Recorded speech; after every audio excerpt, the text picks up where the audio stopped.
Vladislav, welcome to the show. Thanks for being here. Hello, thanks for having me. All right, my pleasure. All right, give me some background on you, and then let's get into Crypto World and what you're doing with your conference coming up in about a day. Sure. I've been working in a Wall Street firm called Russell Investments. That's a fund of funds for about 3 years. I've been a quant there. I have a quantitative finance background. And then recently, last December, I've changed my kind of area of concentration and I went to hedge fund, which is concentrating on cryptocurrency assets and digital asset space. We basically do, the firm is called White Park Capital. We have a Cayman Island entity with a management company here in U.S. And we are kind of concentrating on VC and ICO space on the blockchain for the blockchain projects. Okay. Talk to me about what's going on at your up-and-coming conference, the Wall Street and the Internet of Sure. Money. Sure. So we've been to a few. I have two partners on that conference. One of them is Ronnie Addis. She is a professor at Rutgers Business School right now, and another one is Al Newbert. They both have around 35 years of experience on Wall Street. And Albert is doing one of the biggest conferences in the world on the ETF space, which is called Super Bowl of Indexing. So we've been to a few conferences last year on the blockchain conferences, and we saw two problems. First problem is that a lot of those folks that coming in is just the same blockchain community. They just meet each other, and then there's no kind of new people coming in. And then the second problem is that there's a lot of ICOs that are trying to run around and raise a bunch of money, not knowing what for.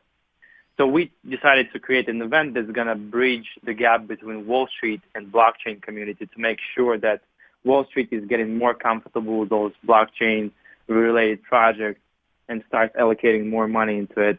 And the blockchain space will get the new kind of perspective, investment perspective, and academia perspective on what they're doing. So that's kind of, we decided to create a legit event with the advanced topics, with good projects, and with people who are interested in the space and have some knowledge to share. Garrett, my hat's off to you, not just to get the same people that go from city to city to city. You're integrating new people, new thought leaders, and new technology.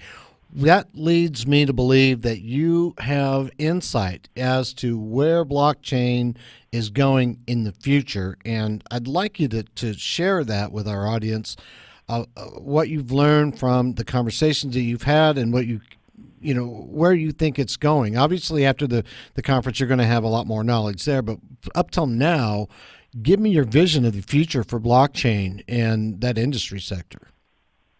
Sure. Yeah.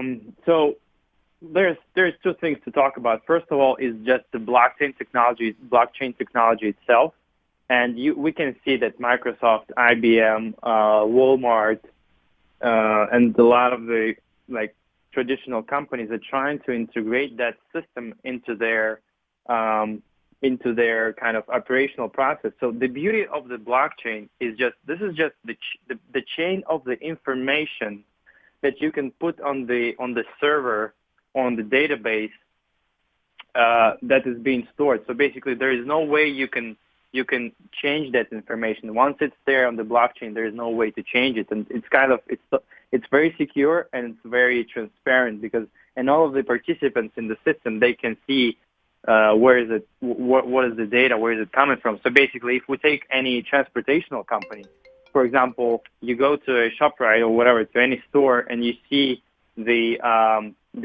some chicken or the chicken you want to buy. If a lot of projects now based on the blockchain, they're trying to identify where did this project come from, was it unpacked before or not, how many days ago it was packed on the manufacturer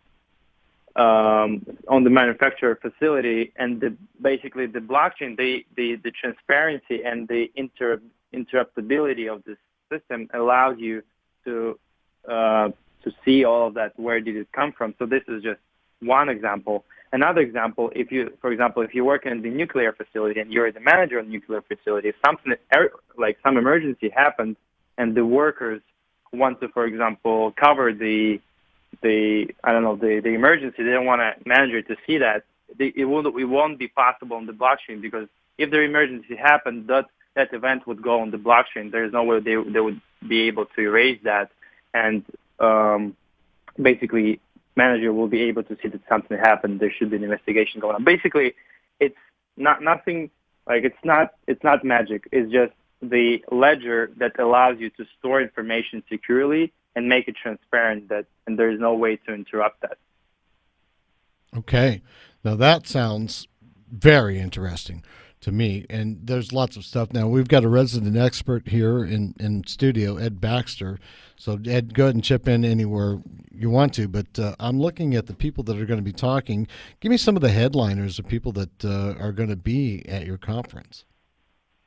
Yeah, I think so we'll have 2 book signings, which is one of them is by Michael. The book is one of them is by Michael Casey and Paul Vigna. They talk about it's called about the cryptocurrencies and the blockchain, I would say, machine.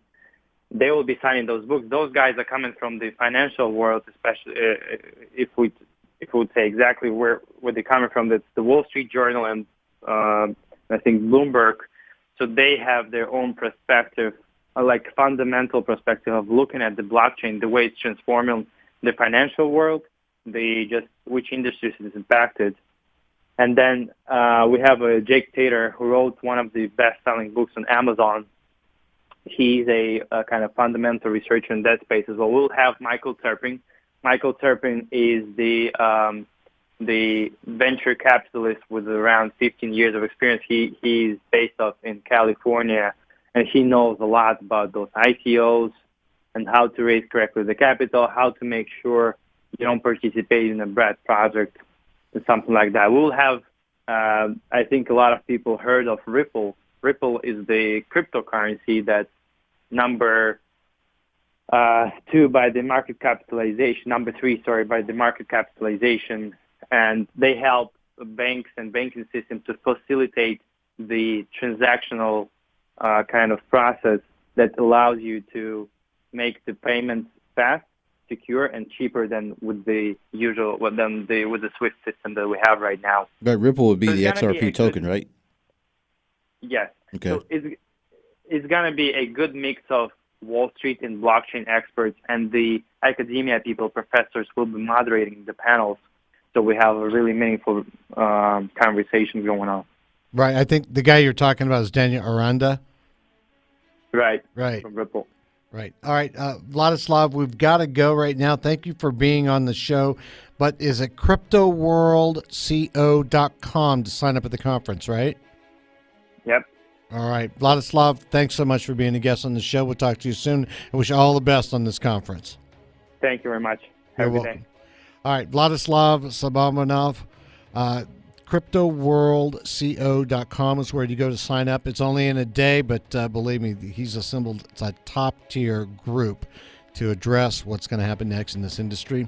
We're going to take a break right now, come back with the Private Equity Spotlight with Ed Baxter and Bison Creek Capital. So sit still. Segment brought to you by The Vitamin Patch. You've been listening to CEO Money with Michael Yorba. Don't forget, podcasts anywhere you get them. Follow us on social media everywhere.